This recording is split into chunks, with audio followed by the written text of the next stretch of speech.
Hello everyone, welcome back to the show. So in past few months we have hosted a lot of startup founders on our show. So today we are hosting another startup founder which is little different. So he started his journey way back in 1995 in Arthur Anderson. He worked over there for 10 years and then he moved to KPMG.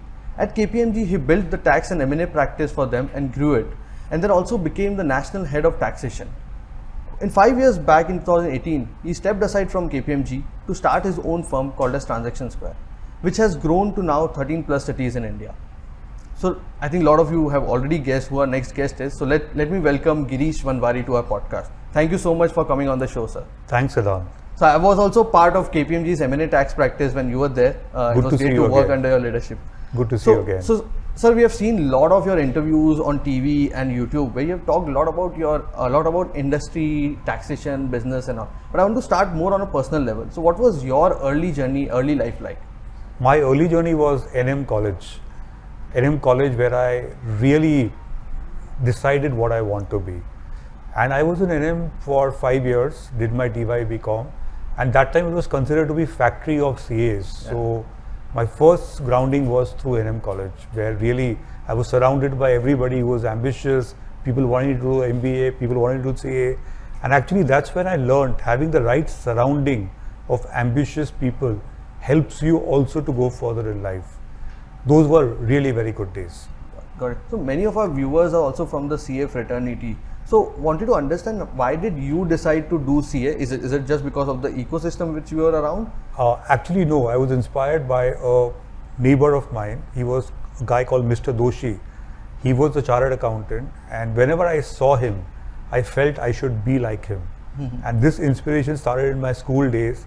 I really wanted to be like Mr. Doshi, who's no more today, but his son Vikram Doshi is a close friend of mine, and he inspired me to be a CA. Watching him, seeing his successes, I felt I should be a CA. So what were the challenges way back then, and what were the achievements in your CA journey for you?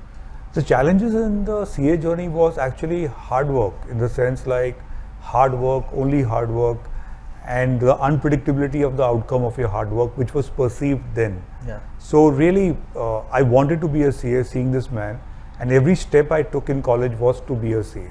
Got it. Got it. So for CA, in CA journey, articleship is considered to be the most memorable part for our journey. And there are a lot of questions when you have to join an articleship. One is about the firm which you want to join. It should be a small size, mid size, or a big four.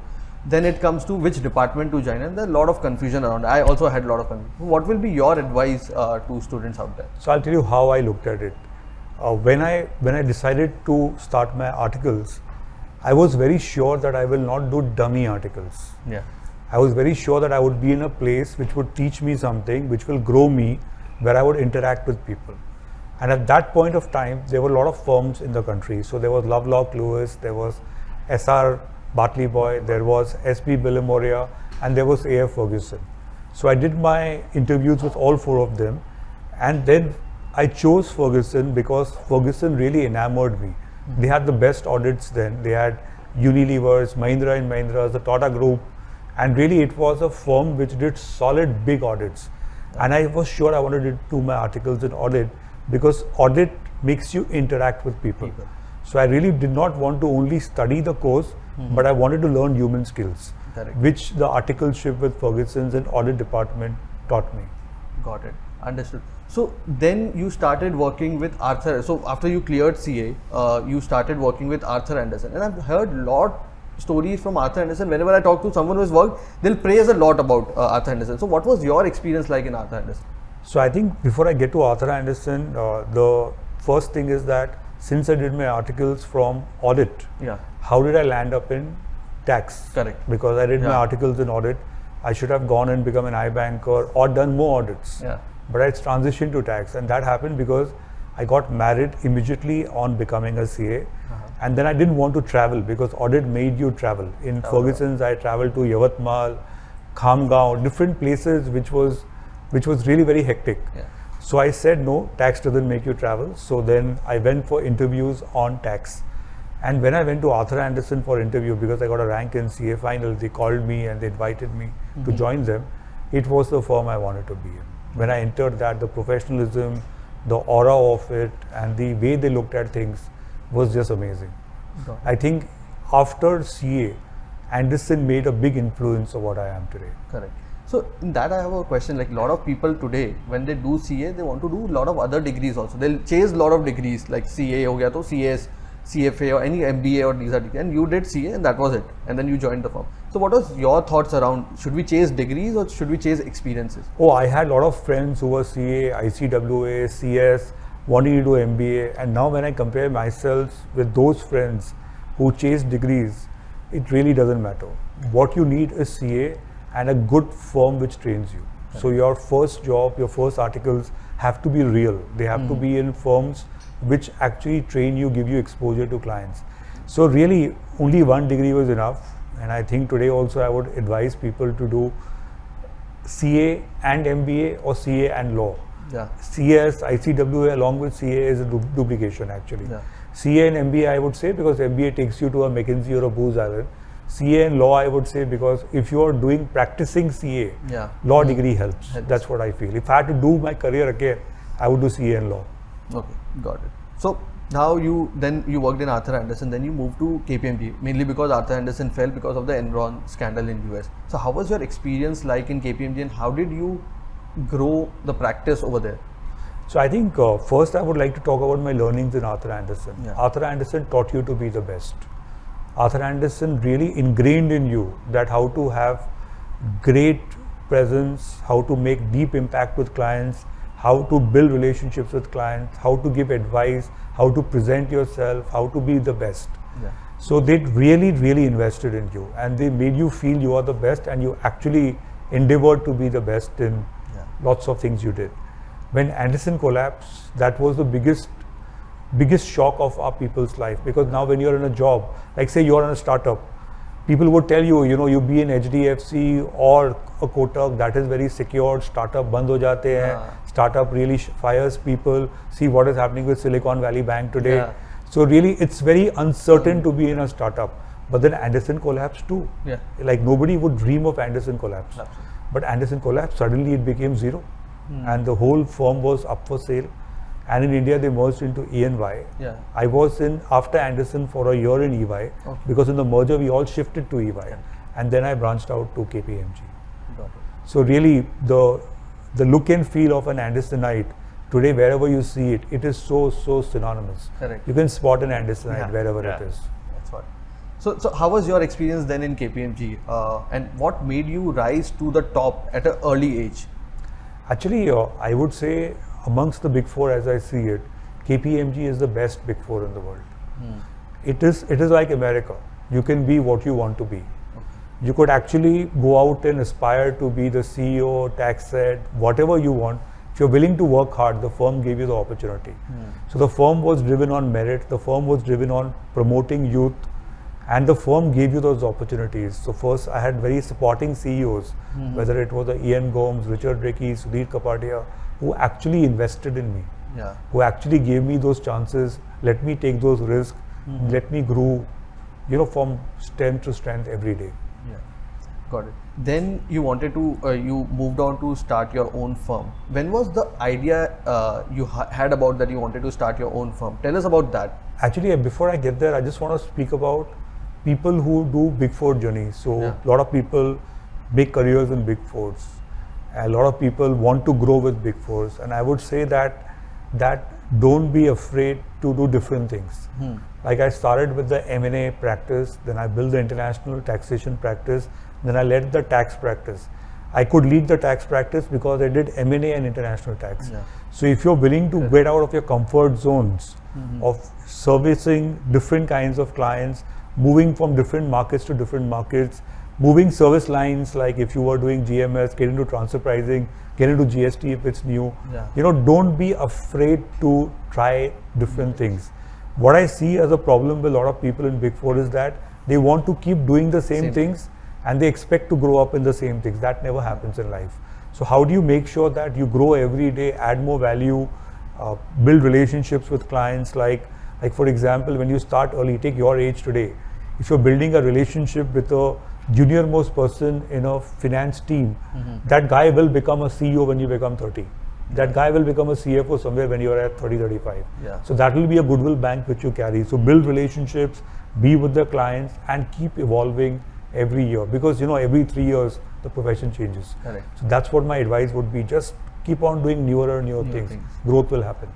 Got it. And also you have to get out of your comfort zone wherever you are. You can't. You have to get out of your comfort zone. Otherwise, it's a dead end. Yeah. It will never work. Correct.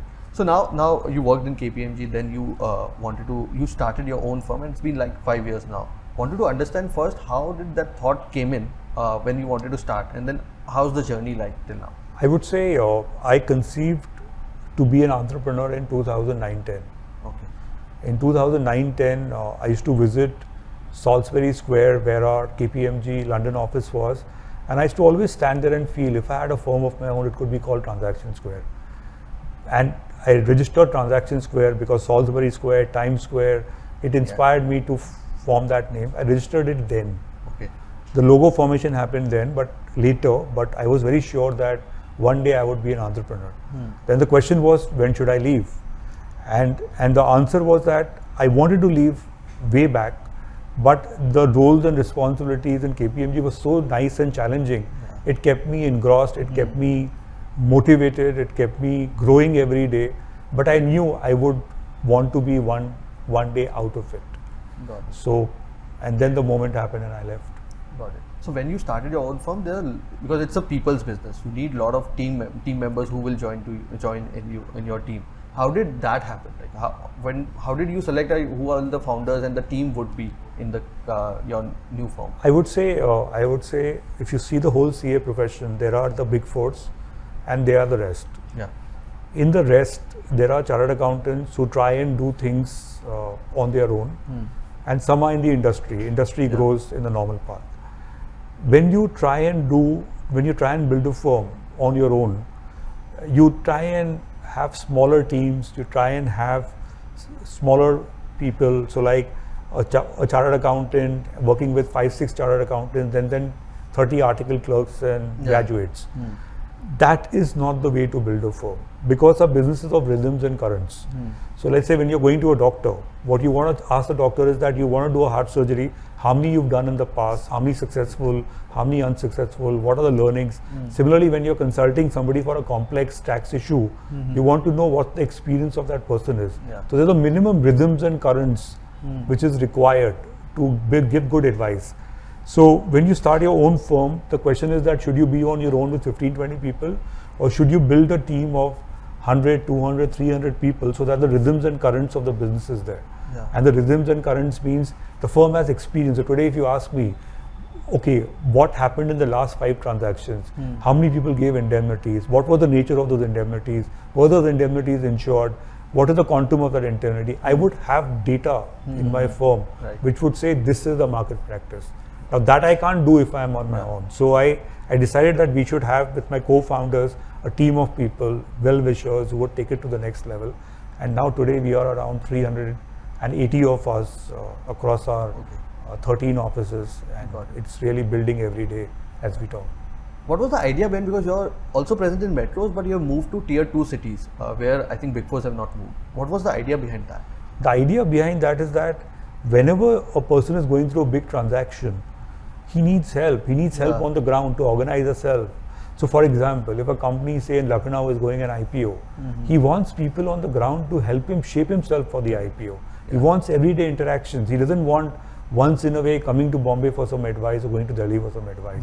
So that continuous interaction with the client is what we wanted to do. We wanted to be where the clients are and be engaged with them from the start till the end, and not just give an opinion and leave it at that. Yeah, correct. There's a lot of talk around your work ethics, and also to tell my viewers, I have got a confirmation mail from Girish at 3 in the morning. So I wanted to understand how does your day look like? My day looks like is I normally get up by 3 a.m. Either I'm taking a flight or maybe I am working, do my emails and be ready for the day ahead. So I would prepare myself for each meeting I attend. I would not go casually anywhere. So if I know that my day looks like this with these calls and these meetings, I would make sure I am prepared. So that's the first thing I would tell everybody. Nothing happens without hard work. So if you're giving a meeting, like today, if you're sitting with me, this means a lot to you. So it's my duty to be adding value to you. Correct. If a client is calling me, he wants a solution. I can't just casually go and just say, okay, let me think, let me say. So preparation time has to be there. So my day is, in the morning I prepare, then I attend meetings, do calls, travel, and then I make sure that I'm totally engaged in what I do. Got it. So also I want to understand, because running a own firm is very different than being a part of a bigger firm. How different it was for you building this firm in the last 5 years? It is not different. See, this firm belongs to all 380 of us. The philosophy we have is, this is not our founder's firm. It's a firm which is built by the people. It's a temple. People come here to serve the firm, and the firm serves them livelihood.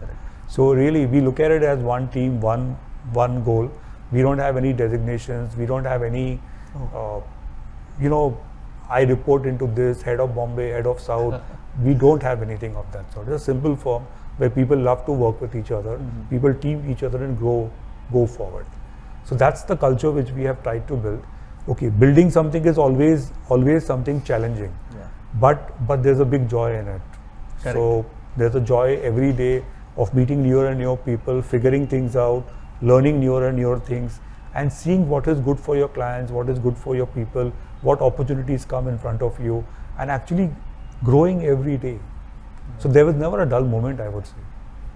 Understood. So talking about, I want to understand, like, India is growing at a very fast pace than any other major economy, and there's a lot of support coming also. Like in past few years, government has also changed over the ecosystem around it, and a lot of infra development happening. How do you see changes or policies being brought in by the government has affected the sector, like in the taxation terms or in terms where you are working in the industry? I would say that, I would not say that just because India is changing, tax, regulatory, accounting, valuations will be there across, because the world will grow, the world will do deals, the world will do transactions, the world will do different kind of investments, because money has to move. So there will be enough and more for every professional anywhere in the world. Now India is better placed because the flow of money to India is a lot, and it will continue the next 20-30 years. So you have the best time of your life if you had to grow your life in India. But it will not be the same. Every 3 years there will be bigger and bigger changes. So like for example, today digital is very important. So what are the IP laws on technologies? What are the taxation rules of digital cryptos? So how do you learn? And now day after will be green energy, will be hydro, will be oil taxation.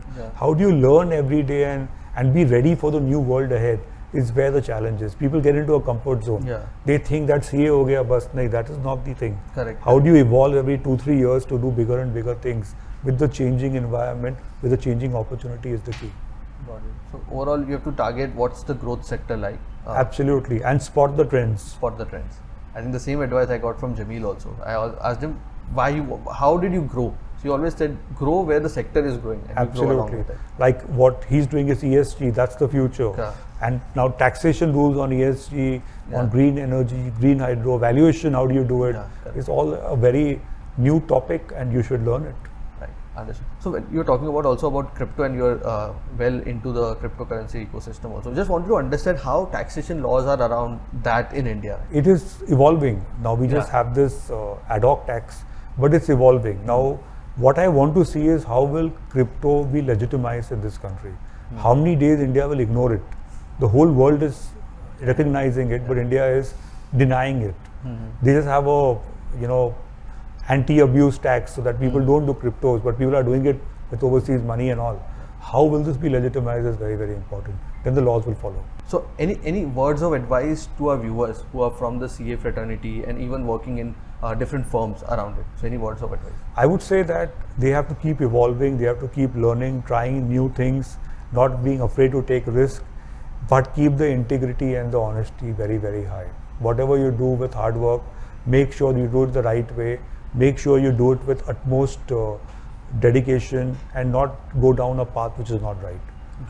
Long-term goodwill and honesty is very, very important in long-term careers. Got it. So we are moving to the last round, which is a lightning round. I'll ask you a question, you have to just answer what comes to your mind. So first question would be, what is your management mantra? It's camaraderie. I would say it's together. It's like we all are equal. Got it. Recent series or movies you have watched? Drishyam. That's one of my favorites actually. Got it. Any book recommendation for the people out there? I read a book a day, so I wouldn't say a particular recommendation. Every flight I buy a book, I flip through it. I may not read all, but yes, I read a book a day, so I wouldn't have any specific recommendation. Got it. Which Indian startups excite you? All of them actually, and I would say from Lenskart, Oyos, Licious, Shiprocket, they're all my clients and friends. Yeah. They all energize me actually. Got it. Totally. Good. One advice you would have to give to your younger self? I would, if I was younger, I would say I would certainly do law. Law. Okay. Got it. I missed that degree. I wish I can do it one day. Correct. So if it would not be in CA, then what do you think you would have done? I can't imagine myself anywhere because this seed of CA was not an accident. It was sown in my childhood Long days. back. So last question, what is success for you? Success for me is to see transactions where families prosper. Wow. Like if I could take people to a better future, say 1,000 CAs, 2,000 CAs, because everybody doesn't get the opportunities. Yeah. Everybody doesn't get into Big Fours. Everybody doesn't get a great opportunity to prove himself. If I could create opportunities and take people to a better future, that'll be it. That's amazing. So thank you so much. Thank you so much for your time for the show. There's Not a lot at of all. learnings from your journey. Thank you so much for this. Thanks for having me. Thank